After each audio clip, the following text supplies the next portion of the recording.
Hello दोस्तों, स्वागत है आपका हमारे यूट्यूब चैनल याहू बाबा पे। ये हमारा CSS फ्लेक्सबॉक्स से रिलेटेड 14 ट्यूटोरियल है और इस ट्यूटोरियल में आप फॉर्म के एलिमेंट्स की अलाइनमेंट सीखेंगे कि हम उसे कैसे अलाइन कर सकते हैं। तो आइए देखते हैं प्रैक्टिकल में से हम कैसे कर सकते हैं। तो यहाँ पर हमारा एक HTML का डॉक्यूमेंट रेडी है और इसके अंदर हम अब शुरू करते हैं अपने फॉर्म को बनाना। तो सबसे पहले हम ले लेते हैं फॉर्म टैग और यहाँ पर मैं ले लेता हूँ एक UL और उसके अंदर LI, 4 LI ले लेता हूँ। तो सबसे पहले वाले LI में हम एक लेबल ले लेते हैं पहले, लेबल, और लेबल में यहाँ पर मैंने ले लिया इसे नेम और उसके बाद मैंने यहाँ पर दे दिया एक इनपुट टाइप टेक्स्ट।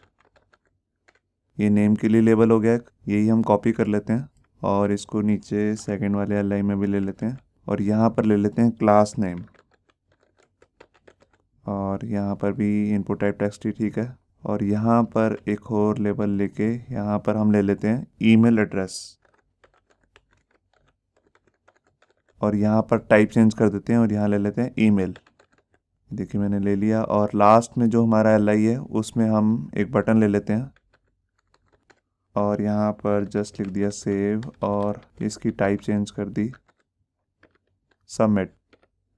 ये देखिए अब सबसे पहले हम यहाँ पर CSS में इस UL को एक ID लगा लेते हैं CSS करने के लिए। यहाँ पर लिख लिया जैसे रैपर। अब ये रैपर ID से हम शुरू करते हैं अपनी CSS। तो रैपर में सबसे पहले हम बैकग्राउंड कलर सेट करेंगे और जैसे मैंने ले लिया #EEE। ये देखिए कलर सेट हो गया। इसका पहले लिस्ट स्टाइल नन कर देते हैं, लिस्ट स्टाइल नन।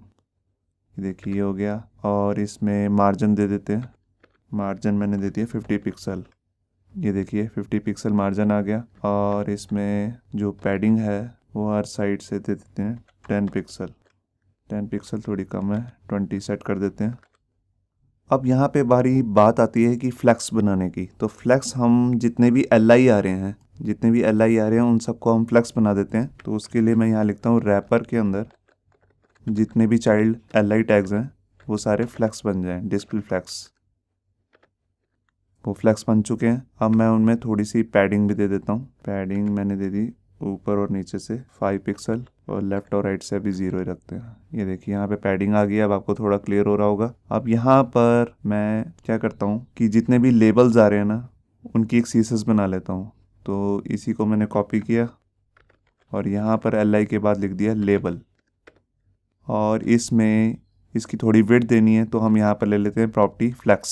एक्चुअली मैंने फ्लैक्स ग्रो लेना है तो मैं शॉर्ट हैंड लिख रहा हूँ फ्लैक्स ग्रो का फ्लैक्स। यहाँ मैंने 1 ले लिया तो यहाँ देखिए इक्वल हो गया। और बिल्कुल ऐसे ही मैं LI के अंदर जो इनपुट्स आ रहे हैं उनके लिए भी मैं विड्थ के लिए फ्लैक्स 1 ही ले लेता हूँ। तो यहाँ से कॉपी करके मैं यहाँ पर लिख लिया, सेव किया मैंने फाइल को। यहाँ देखिए अब ये इक्वल विड्थ ले रहे हैं तो यहाँ पर काफ़ी ज़्यादा डिफरेंस दिख रहा है। तो हम सेकंड जो जिसमें हमारी इनपुट्स आ रही हैं उसकी विड्थ थोड़ी बढ़ा देते हैं। तो यहाँ पर मैं फ्लैक्स 2 ले लेता हूँ। 2 ठीक है, 3 लेके देखते हैं पहले। ये देखिए ये 3 सेट हो गया और अब हमारे को क्या करना है, ये बटन को यहाँ ले जाना है। तो अब हम क्या करते हैं, यहाँ पर इसकी अलाइनमेंट जो है LI की फ्लैक्स की उसको चेंज करते हैं। तो जस्टिफाई हम करेंगे, जस्टिफाई कंटेंट, और उसमें हमने कर दिया फ्लैक्स एंड। ये देखिए फ्लैक्स एंड करने से वो यहाँ पर आ गया। अब यहाँ पर हमारे फॉर्म जो है वो उसकी अलाइनमेंट तो सेट हो चुकी है। आप देख रहे हैं कि जितने भी लेबल्स हैं उनकी एक विड्थ आ गई है कॉमन और यहाँ पर सब इनपुट्स की भी एक जगह से ये विड्थ आ गई है। हमने एक ही जगह सेट किया, सब कुछ सेट हो गया। मगर अभी ये फॉर्म रिस्पॉन्सिव नहीं है। अगर हम इसे रिस्पॉन्सिव करके देखें तो ये देखिए यहाँ कुछ हद तक ठीक दिख रहा है। मैं बड़ा कर रहा हूँ तो ये कुछ ऐसा दिख रहा है। तो अब हम इसकी अलाइनमेंट करना चाहते हैं यहाँ पर रिस्पॉन्सिव में। मैं यहाँ पर सबसे पहले ये जो हमारी इनपुट्स आ रही हैं इनकी विड्थ यहाँ तक करना चाहता हूँ, क्योंकि यहाँ पर बड़ी स्क्रीन पर आप देख रहे हैं कि ये विड्थ के बीच में जो गैप आ रहा है लेबल और इनपुट के बीच में काफ़ी ज़्यादा है। तो इसको हमने कम करना है। तो उसके लिए मैं यहाँ पर क्या करूँगा, मैं अभी मीडिया स्क्रीन यहाँ पर लिख लेता हूँ, मीडिया, और यहाँ पर मैंने लिख लिया स्क्रीन एंड यहाँ पे कंडीशन लगा दी मिनिमम विड्थ और यहाँ पे सेट कर दिया 1200 पिक्सल। अब यहाँ पर आकर हम जो ये हमारा इनपुट है इसी को यहाँ से कट करके यहाँ पर लिख लेते हैं। यहाँ पर एक एक्स्ट्रा @ आया हुआ है, मैं इसको हटा देता हूँ और यहाँ पर अभी मैं सेट करके देखता हूँ 5। सेव किया मैंने, 5 भी अभी कम ही लग रहा है, 6 ले लेते हैं।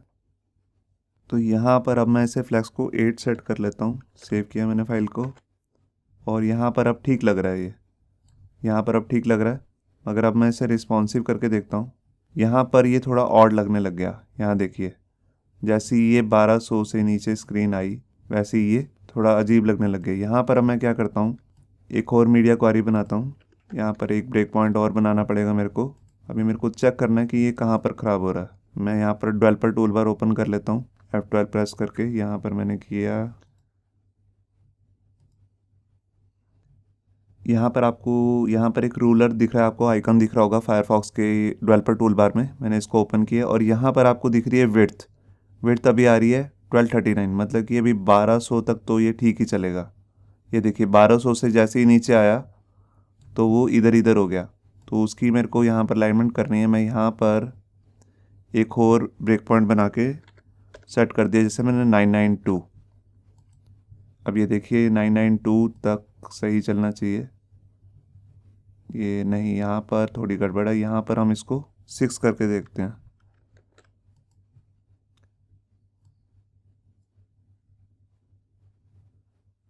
यहाँ देखिए 992 तक हमने इसको 6 कर दिया।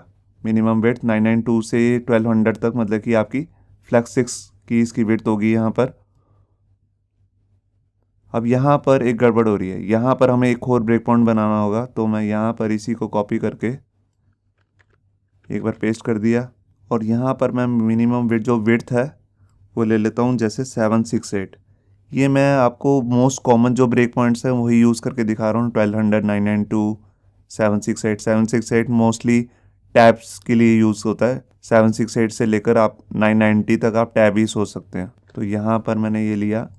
अब यहाँ पर ठीक था, यहाँ पर थोड़ा ख़राब हो रहा है। तो मैं इस ब्रेक फ्लैक्स को 4 सेट कर देता हूँ। ये देखिए, अब यहाँ पर 768 के जैसे ही नीचे गया तो यहाँ ये कुछ इस तरीके से आ रहा है, मतलब कि 7 मोबाइल से टैब वर्जन से लेके मोबाइल में जैसे ही आए तो कुछ इस तरीके दिख रहा है। अभी हम इसमें 2 ब्रेक पॉइंट्स और बनाने पड़ेंगे। एक मैं इसको मान लीजिए 500 तक ले लेता हूँ, और एक और ले लेता हूँ यहाँ पे 300 तक।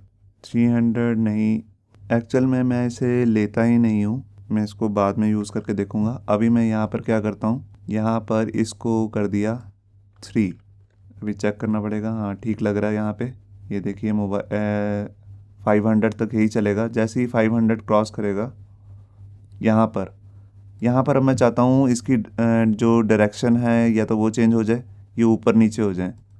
तो यहाँ पर मुझे एक ब्रेक पॉइंट बनाना ही होगा। तो जो मैंने पहले कट किया था मैं उसी को पेस्ट कर देता हूँ, और यहाँ पर ले लेता हूँ 499। ये हो गया। और इसके बाद मैंने यहाँ पर फ्लैक्स को भी मैं नहीं छेड़ता, और यहाँ से पहले मैं डायरेक्शन के लिए यहाँ पर इसको कॉपी कर लेता हूँ। और यहाँ पर अभी हमने डायरेक्शन नहीं दी हुई, फ्लैक्स डायरेक्शन, तो उसकी मैं पहले CSS बना लेता हूँ।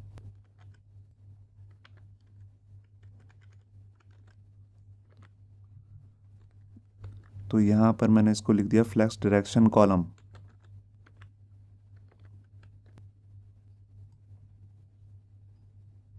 यहाँ पर एक गलती हुई है। यहाँ पर हमने मिनिमम वेट तो दे दिया यहाँ पे 500, तो ये तो अभी चलेगा ही नहीं। तो यहाँ पर भी मैं सेट कर देता हूँ, मान लीजिए 300। तो मिनिमम सोच के चल रहे हैं कि मोबाइल की जो आजकल वेट आ रही है वो 300 तो है ही है, उससे ऊपर ही होती है वैसे तो यहाँ पर भी मैंने 300 ले लिया। ये देखिए, यहाँ पर जैसे ही लिया तो ये मोबाइल वर्जन में कुछ इस तरीके का दिखेगा। 300 से 499 तक यही दिखेगा। ये देखिए, यहाँ पर मैं छोटा कर रहा हूँ और इसे ऊपर करूँगा। यहाँ पर हमें एक मैक्सिमम विड्थ भी देनी पड़ेगी, क्योंकि ये मिनिमम विड्थ दिए तो 300 से ऊपर जितने भी हैं सब पे कॉलम लग गया है। तो यहाँ पर मैं एंड भी लगा लेता हूँ, एंड मैक्स विड्थ भी दे देता हूँ, मैक्स विड्थ, और वो मैंने सेट कर दी 499। यहाँ देखिए अब सही हो गया। ये आपका स्क्रीन वर्जन है, और ये एक्चुअल में हमने गलत दे दिया है। यहाँ पर हमें इसको ब्रेसेस को क्लोज करना है, और यहाँ पर एंड हम स्मॉल कैप में लिख देते हैं। यहाँ पर मैं एक ब्रशेस राउंड ब्रशेस और शुरू करूँगा। ये देखिए अब मैंने किया और एक बार मैं रिस्पॉन्सिव करके देखता हूँ। ये देखिए यहाँ पर अब ये प्रॉपरली वर्क कर रहा है। यहाँ देखिए जैसे ही मैं 300 से 500 के बीच में आया तो यहाँ पर ये कॉलम वाइज हो गया और यहाँ पर ये रो वाइज है और इसकी विड्थ भी आ रही है। अब यहाँ पर ये देख रहे हैं आप विड्थ प्रॉपर नहीं ले पा रहा, क्योंकि यहाँ पर जो है, यहाँ पर जो हमने स्क्रीन लिखी है इसको उल्टा करके देखते हैं, क्योंकि ये जो है हम ऊपर ले लेते हैं और इसके ऊपर इसे छोटा वाला ले लेते हैं और लास्ट में जो हमारा ये बचा है, अभी 2 बचे हैं और 500 वाला मैंने उससे भी ऊपर ले लिया मीडिया क्वेरी में और लास्ट में हमारे पास बच गया 300 मोबाइल वर्जन के लिए। ये देखिए अब ठीक हो गया, यहाँ पे ये प्रॉपर वर्क कर रहा है। ये आपका मोबाइल में आ गया और यहाँ पर टैब में, और ये स्मॉल स्क्रीन्स और ये लार्ज स्क्रीन के लिए। ये हमारा जो मोबाइल से अलाइनमेंट की है ये रिस्पॉन्सिव भी वर्क कर रही है। तो यहाँ पर अभी हमने ये ऊपर किया है सबसे छोटी वाली स्क्रीन को और उससे बड़ी बड़ी नीचे की है। इसका रीज़न क्या है कि यहाँ पर जैसे इसको फ्लेक्स मिला 3, तो नेक्स्ट लाइन में यहाँ पर इसको ओवरराइट कर देगा। यहाँ देखिए यहाँ पर 4 हो गया और 6 हो गया, फिर 8 हो गया। लास्ट में उसको ये स्क्रीन चेक होएगी, अगर 1200 से ज़्यादा तो उसे 8 ही मिलेगा। अगर हम इसे उल्टा कर देते तो लास्ट में उसको 3 मिलता, तो वो 3 के अकॉर्डिंग काम कर रहा था। तो यहाँ पर अब लास्ट में उसे बड़ी स्क्रीन मिलेगी अगर, तो उस पर ये इम्प्लीमेंट हो जाएगा। होप सो आपको ये हमारा वीडियो ट्यूटोरियल अच्छा लगा होगा। अगर अच्छा लगा है तो वीडियो को प्लीज़ लाइक करना मत भूलिए। अगर आप ऐसे ही रेगुलर अपडेट चाहते हैं तो हमारे चैनल याहू बाबा को सब्सक्राइब करना मत भूलिए। Thank you.